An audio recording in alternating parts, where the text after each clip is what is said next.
आया है। और ये 7 लाख तक कोई टैक्स नहीं देना, इसका जो ये स्लैब्स, जैसा अभी शहजाद भी कह रहे थे 6 की जगह 5 स्लैब्स कर दी गई हैं, स्लैब्स पर कितना असर पड़ेगा? अगर कोई नई स्कीम में जा रहा है या नई स्कीम में था तो 9 लाख तक 15,000 रुपए का फायदा, 15 लाख की आय है अगर आपकी 37,500 का फायदा, 20 लाख से ऊपर है तो क्या फायदा? देखिए 20 लाख से ऊपर है तो ऑलमोस्ट मैं कहूँ तो कोई फायदा नहीं दिखता है, क्योंकि जिसकी 20 लाख से ऊपर है उसकी इनकम 30% में टैक्स आ रहा है। और अगर वो 385 का बेनिफिट लेता है ओल्ड रिजीम के अंदर, क्योंकि 20 लाख से ओल्ड रिजीम के अंदर भी 20 लाख वाले को 30% ही देना है। हाँ। तो आप ये प्रैक्टिकली मानिए 385 के ऊपर 30% का उसको बेनिफिट मिल गया, which is near about around कितना आ गया, अराउंड 1,15,000 के आसपास। तो 1,15,000 का वो बेनिफिट लेगा रादर 20,000 का नहीं, 1,15,000 नहीं, 1,27,000 के करीब हो जाएगा, 28,000, 3,85,000 तो।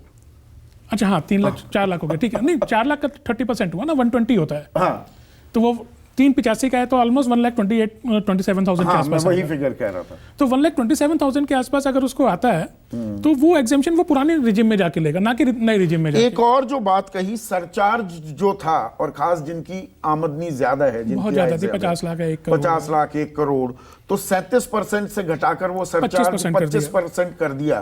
तो जिनकी ज्यादा आय है उनको क्या खास राहत मिली है इसके जरिए? कितना फर्क पड़ जाएगा? देखिए उनको फर्क पड़ेगा डेफिनेटली। 12% का सरचार्ज का मतलब है कि जो भी आपका टैक्स बनता है उसके ऊपर 12% का जो और सरचार्ज लग रहा था वो कम हो गया है। तो डेफिनेटली उनको बेनिफिट पड़ेगा इस बात का। उनको, जिनकी इनकम ज्यादा है, जिनकी इनकम उनको ज्यादा है, जिनको और सरचार्ज ज्यादा लगता है, फायदा, जिनको उनको और सरचार्ज ज्यादा लगता है। फायदा होता दिखेगा। फारूक अब्दुल्ला कुछ बोल रहे हैं, सुनते हैं। अच्छा, फारूक अब्दुल्ला अभी चले गए, अभी संसद से भी लगातार प्रतिक्रियाएं भी आती दिखेंगी, पर यहां पर जो ये कहना कि 25 साल का ये ब्लूप्रिंट है, ये अमृतकाल का पहला बजट है इंडस्ट्री के तौर पर, क्योंकि आप इंडस्ट्री से जुड़े हैं, आप उम्मीद क्या लगाए बैठे थे और ये बजट क्या राह दिखाता दिखा? देखिए टैक्स में स्लैब्स में छूट ज़रूर दी गई, और ओवरऑल मैं देख पा रहा हूँ कि इंफ्रा कैसे डेवलप हो, कैसे इकोनॉमी चले, उस पर फोकस किया। इंडिविजुअल पॉकेट में सबके देने से ज़्यादा बेटर उन्होंने उस पर फोकस किया। कोविड के बाद आपने देखा कि जिस हिसाब से ग्लोबल रिसेशन इस टाइम पे चल रहा है, अदर कंट्रीज़ में बहुत ज़्यादा दिक्कत है, लेकिन उसके बावजूद भी इंडिया अच्छे नंबर्स दे रहा है।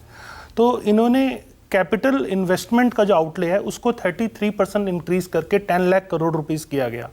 इंफ्रा इन्वेस्टमेंट जो है उसके ऊपर, सस्टेनेबिलिटी डेवलपमेंट जो है टियर 2 टियर 1 सिटीज और टियर 1 सिटीज पे, ये इस पे भी आपको अर्बन लैंड के ऊपर बेस्ट यूटिलाइजेशन के उसको प्रोविजन किया गया।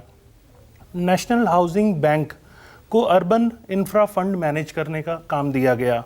फिर ग्रीन मोबिलिटी, ग्रीन बिल्डिंग, इनके ऊपर भी जैसे आप देखें तो इसमें लिथियम के ऊपर भी ओवरऑल पिक्चर हो गई जी प्रदीप भाई, क्योंकि आप रियल एस्टेट से खास जुड़े हुए हैं। रियल एस्टेट ने सबसे ज्यादा मार झेली है जी पिछले 2-3 सालों में, और मार सिर्फ इस बात की नहीं कि लॉकडाउन थे, कंस्ट्रक्शन एक्टिविटी कम हो गई, बल्कि इसलिए भी कि जो आपकी लागत थी उसमें जबरदस्त इजाफा हो गया। वो सीमेंट, बिजली, रोड़ी, इनपुट कॉस्ट काफी कंस्ट्रक्शन सीमेंट हो, सरिया हो, रोड़ी हो, किसी भी जो भी चीज इस्तेमाल होती है, जी।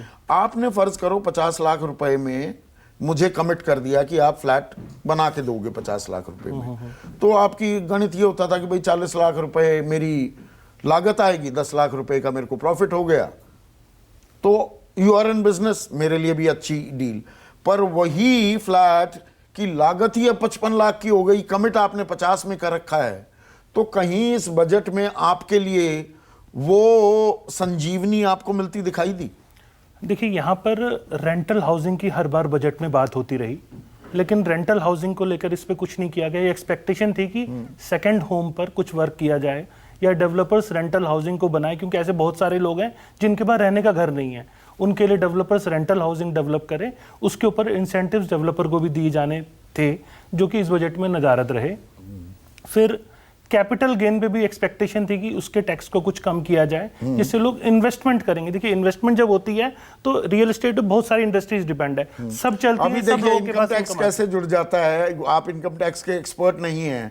पुरानी व्यवस्था में मुझे होम लोन पर एग्जेम्पशंस मिलती हैं जी, नई व्यवस्था में है नहीं। नई व्यवस्था में अगर मेरा ज्यादा टैक्स बचेगा, मैं उधर जाता हूं, तो मेरा घर खरीदने का जो मंसूबा है या चाहत वो अपने आप कम हो जाएगी।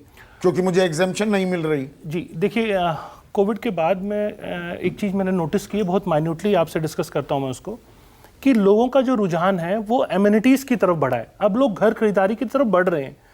घर खरीदारी पिछले 2 सालों में कोविड के बाद अच्छी हुई है, लेकिन यहाँ पर जो चीज़ नदारद है वो अफोर्डेबल हाउसिंग गिर रही है। डेवलपर्स का फोकस भी अब अफोर्डेबल हाउसिंग की तरफ कम हुआ, लग्जरी अपार्टमेंट की तरफ बढ़ा, क्योंकि कहीं ना कहीं मार्जिन उसमें ज़्यादा है।